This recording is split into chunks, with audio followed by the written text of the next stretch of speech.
For thousands of years, some of humanity's greatest structures came with a question nobody could answer. How did they do this? How do you move a 2-ton block with no wheels, no cranes, no machines? For centuries, the honest answer was, we didn't know. So people filled the silence with guesses. Lost technology, giants, aliens. But in just the last few years, science has quietly done something remarkable. It has actually started solving these. No aliens required. Here are 5 ancient mysteries we finally cracked. And the last one is a device that, by every rule we thought we knew, simply should not exist. Start with the big one. The Great Pyramid of Giza, 6 million tons of stone, some blocks heavier than a car, hauled from quarries hundreds of kilometers away. For generations, that was the puzzle. The pyramids sit in open desert, far from the Nile. So how did they drag that much rock across all that sand? The answer, it turns out, is that they didn't. In 2024, scientists using radar satellite imaging, technology that sees straight through sand, mapped a long-lost branch of the Nile buried beneath the desert and farmland. A river about 64 kilometers long that once flowed right past more than 30 pyramids, Giza included. The Egyptians didn't haul the stone across a desert, they floated it. The pyramids were built on a waterfront, and that riverbank dried up and disappeared so completely that we forgot it was ever there. And if a whole river could hide for 3,000 years, what else were we wrong about?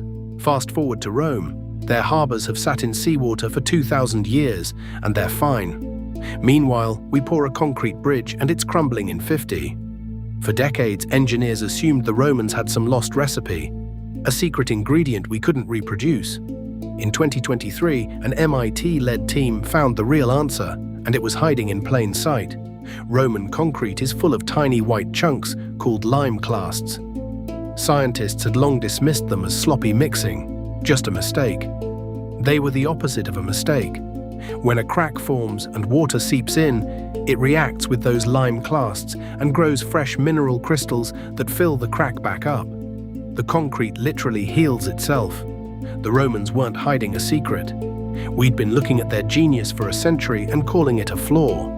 Sometimes the mystery isn't a missing answer, it's that we couldn't believe how they moved something in the first place. Easter Island. Nearly 1,000 giant stone heads, the Moai, some weighing over 80 tons, standing kilometers from the quarry where they were carved. No wheels, no large animals, no cranes.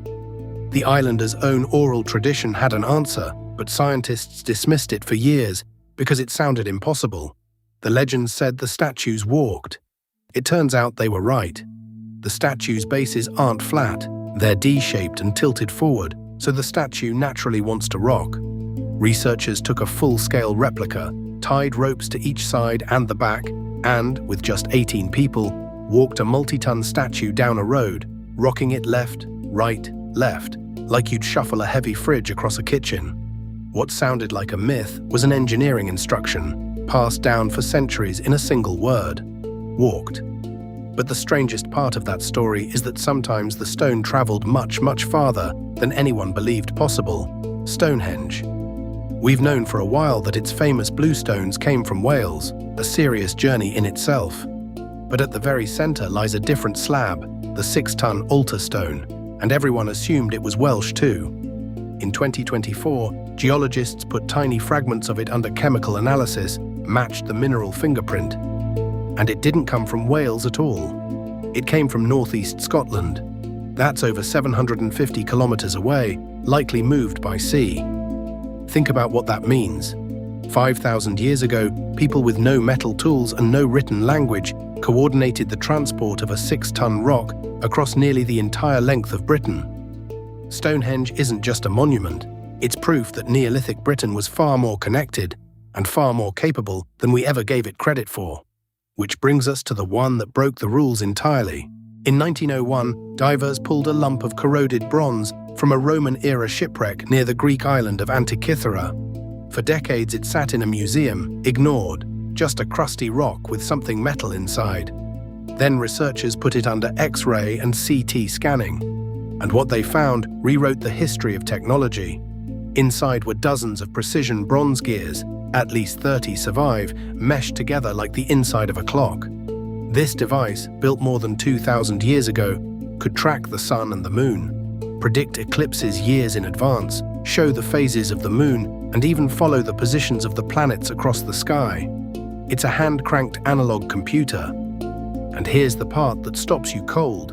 Nothing else this complex appears anywhere in the human record for another 1,400 years. The knowledge to build it was lost, and humanity didn't catch back up until the Renaissance.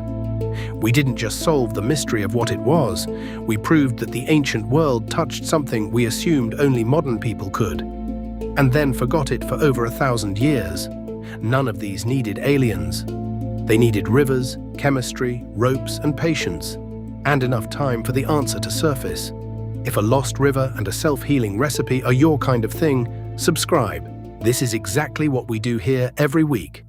And the sources for all 5 are linked in the companion guide in the description if you want to go deeper.